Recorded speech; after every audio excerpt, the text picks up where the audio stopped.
Welcome to this YouTube channel English origin. एक gap के बाद मैं आपसे मिल रहा हूँ।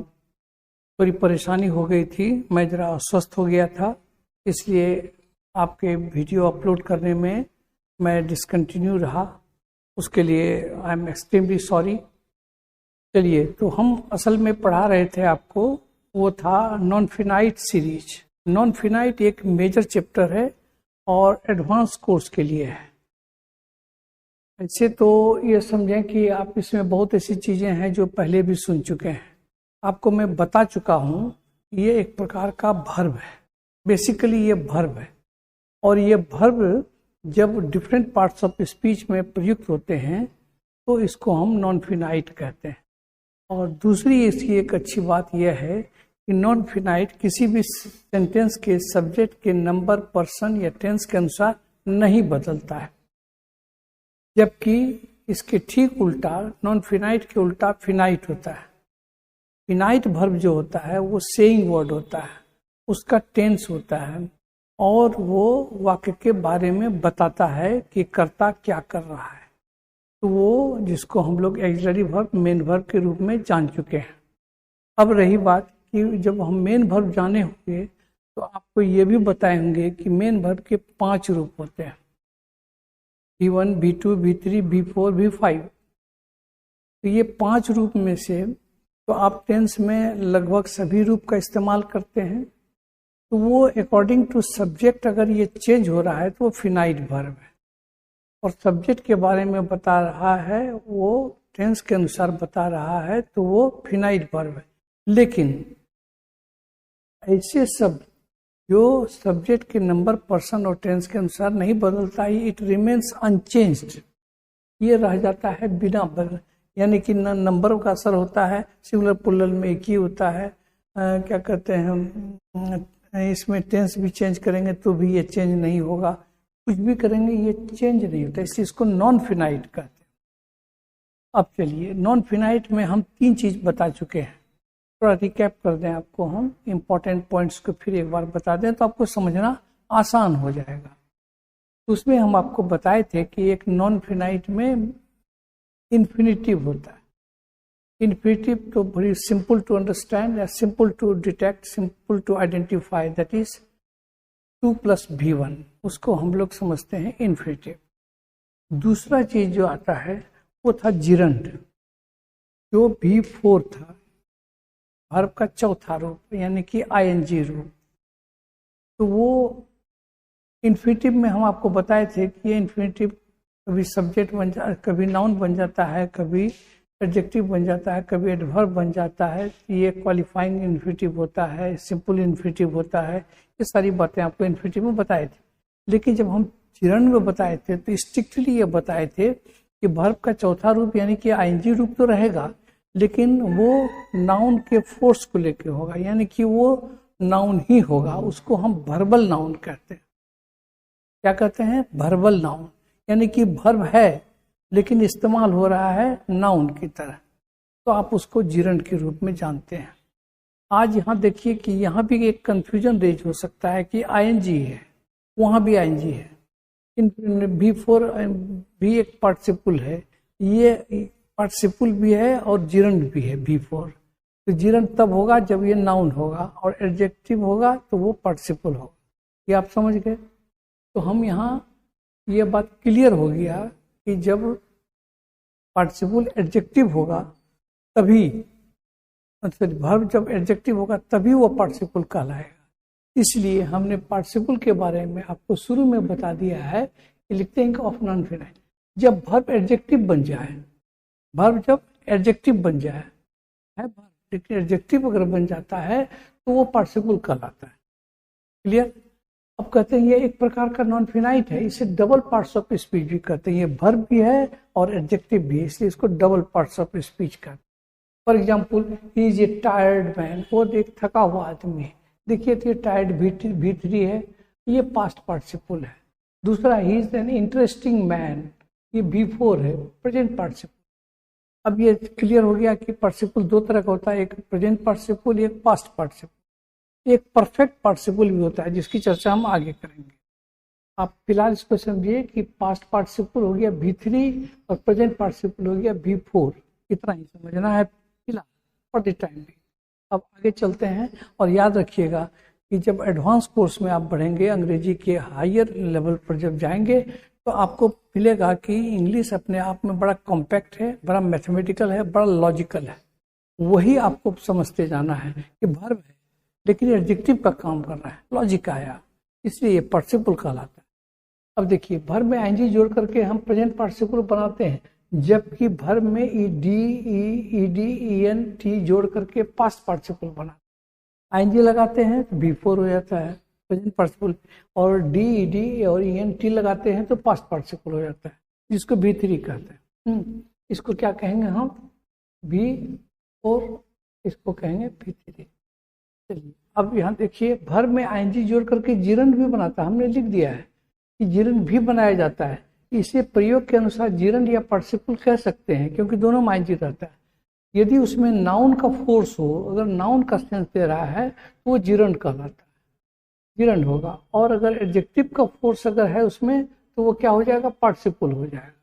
अब देखिए थोड़ा सा बता दें आपको कि नाउन जब होता है तो नाउन में जिरंड में आपको हम बता चुके हैं, इन्फिनिटिव में भी बताए हैं कि जब भी ये डबल पार्ट्स ऑफ स्पीच, ये वर्ब अगर नाउन बनेगा तो नाउन कहाँ कहाँ रहता है वाक्य में, तो उसमें हम आपको लगभग 6-7 ऐसे नियम बताए थे कि किसी सब सेंटेंस का सब्जेक्ट हो सकता है, किसी सेंटेंस का ऑब्जेक्ट हो सकता है, किसी सेंटेंस का कॉम्प्लीमेंट हो सकता है, किसी सेंटेंस में प्रीपोजिशन के बाद भी नाउन देते हैं, वो वहाँ भी रह सकता है। तो ऐसे बहुत सारे प्लेसेस हैं जहाँ की उसका इस्तेमाल होता है। अब यहाँ हम कह रहे हैं कि ये जान गए कि नाउन का फोर्स होगा तो जिरंड होगा, एडजेक्टिव का फोर्स होगा तो पार्टिसिपल। Is that clear? अब आते हैं कि डिफरेंट फॉर्म्स ऑफ पार्टिसिपल। अब देखिए कि डिफरेंट फॉर्म इसके स्वरूप हो गए, टाइप्स ऑफ पार्टिसिपल, प्रेजेंट और पास्ट हुआ। और फॉर्म्स ऑफ पार्टिसिपल क्या होगा? प्रेजेंट, पास्ट और परफेक्ट, ये 3 ही रूप में रहता है। फॉर्म मतलब रूप, हाँ, और टाइप्स मतलब प्रकार। तो प्रेजेंट में एक्टिव वॉइस में होगा लविंग, सीइंग, और अगर पैसिव में जाएगा तो वो बीइंग लव्ड हो जाएगा, बीइंग सीन हो जाएगा। जब आप पैसिव वॉइस पढ़े होंगे तो आप वहाँ देखे होंगे कि जब होता है कि I am eating a mango is being eaten by me, I am loving you, you are being loved by me, इस तरह से होता है। ये बीइंग पैसिव वॉइस में है, being loved, being seen. Past में ये इसमें कुछ नहीं होता एक्टिव वॉइस में, लेकिन जब पैसिव में जाएगा तो लव्ड हो जाएगा। जैसे I loved him, he was loved by me, वहाँ लव्ड खाली पैसिव में रहेगा। ठीक है, सब मैथमेटिक्स आएगा। और जब आप स्पॉटिंग एरर सीखेंगे कि हम वाक्य के में कहाँ अशुद्धि है, जिसको कॉमन एरर्स भी कहते हैं, तो आपको ये लॉजिक सब आपको दिमाग में रखना होगा, क्योंकि ईच एंड एवरी वर्ड जो है आपको समझना होगा कि ये करेक्ट है कि नहीं। आइए परफेक्ट की चर्चा हम नहीं किए थे, अभी कर रहे हैं। परफेक्ट जब होता है तो परफेक्ट में क्या होता है? हैविंग के बाद V3 लगता है। क्या लगता है? इस जगह हम लिख दें, ये हो जाता है having plus V3, having plus V3, ये हो जाता है परफेक्ट का रूप। हैविंग लव्ड, हैविंग सीन, ये हो गया एक्टिव में। और इसको जब पैसिव में ले जाएंगे तो having been loved, having been seen, यहाँ बीन लग जाएगा। हैव के बाद आप जानते होंगे कि हम बीन लगाते हैं, आई हैव बीन होता है इस तरह। तो कहने का मतलब कि फॉर्म्स ऑफ पार्टिसिपल में हम जाने कि प्रेजेंट रूप भी होता है, पास्ट भी होता है और परफेक्ट भी होता है। ठीक है, इस सब का प्रयोग जानते हैं, ये कहाँ कहाँ प्रयोग होता है। One thing I would like to refer here कि हमने बहुत सारे वीडियोस देखे, लेकिन I was not satisfied anywhere, मैं कहीं भी संतुष्ट नहीं हुआ। The reason behind it was not based on logic, ये लॉजिक पर नहीं था।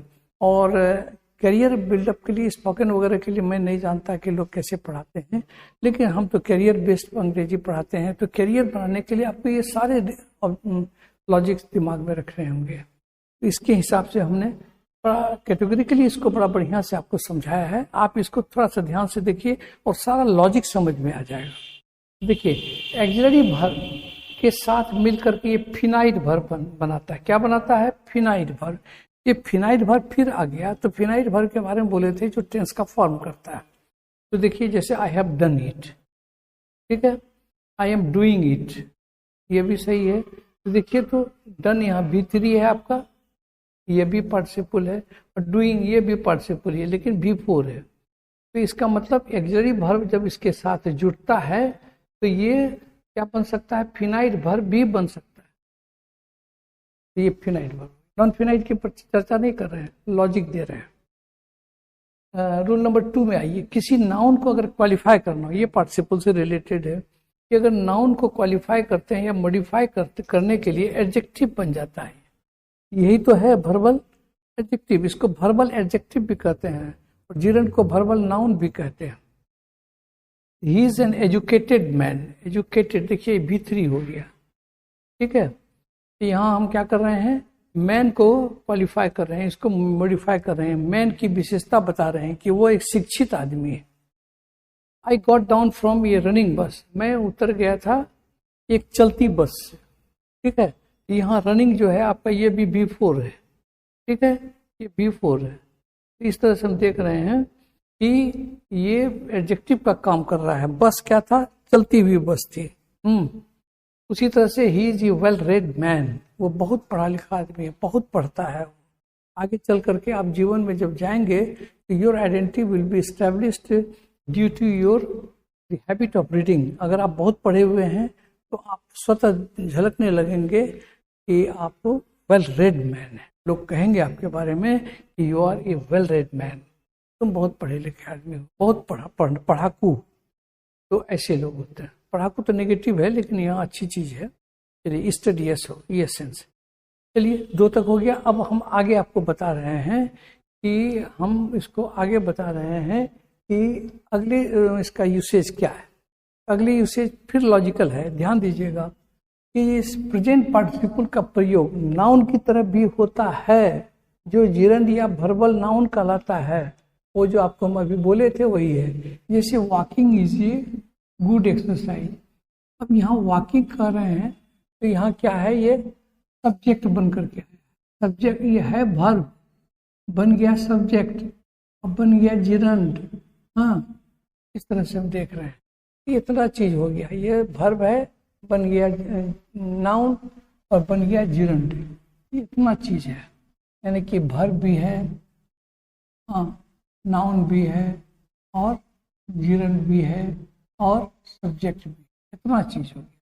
इसको हम क्या कहेंगे, वर्बल नाउन, ठीक है। आईएनजी है, कंफ्यूजन नहीं होइएगा, यही कंफ्यूजन का कारण होता है। चलिए रूल 4 में आइए, ट्रांजिटिव वर्ब। देखिए वर्ब की दुनिया है। मैं एक बार फिर ये आपको याद दिला दूं, English grammar is nothing, English grammar is nothing but just a play of verbs. Verb की बहुत बड़ी दुनिया है अंग्रेजी ग्रामर में। तो चलिए हम कह रहे हैं वर्ब, ये ट्रांजिटिव वर्ब। आपको मैं शुरू की क्लास में बेसिक में जब मैं आपको पढ़ा चुका हूँ कि वर्ब 2 होते हैं, ट्रांजिटिव, इंट्रांजिटिव। ट्रांजिटिव वर्ब वो होते हैं जो क्या कहते हैं हम, सकर्मक क्रिया कहते हैं, जिसके साथ कर्म के साथ जिसका अर्थ पूरा हो, जिसमें क्या और किसे का जवाब मिले। जैसे आई लव यू, मैं तुम्हें प्रेम करता हूँ। यू जो है किसे प्यार करता हूँ, तुम्हें। मैं आई टीच यू, मैं तुम्हें पढ़ाता हूँ। यहाँ किसे पढ़ाता हूँ, तुझे। आई टीच इंग्लिश, मैं क्या पढ़ाता हूँ, इंग्लिश। ये टीच क्या हो गया हमारा, या लव क्या हो गया, ट्रांजिटिव वर्ब। ट्रांजिटिव वर्ब से अगर पास्ट पार्टिसिपल बना हो लेकिन वो फिनाइट वर्ब न हो, याद रखिएगा, फिनाइट वर्ब होगा तब तो सब्जेक्ट के नंबर पर्सन के अनुसार बदलेगा। लेकिन अगर वो ऐसा नहीं हो रहा है तो समझ लीजिएगा कि इसका प्रयोग एक्टिव वॉइस में कदापि नहीं करेंगे, ठीक है। जैसे this is a letter sent by my father, ये वही चिट्ठी है जो मेरे पिताजी के द्वारा भेजी गई है। यहाँ हम कभी ऐसा नहीं कर सकते हैं कि this is a sent letter by my father, this that will be wrong.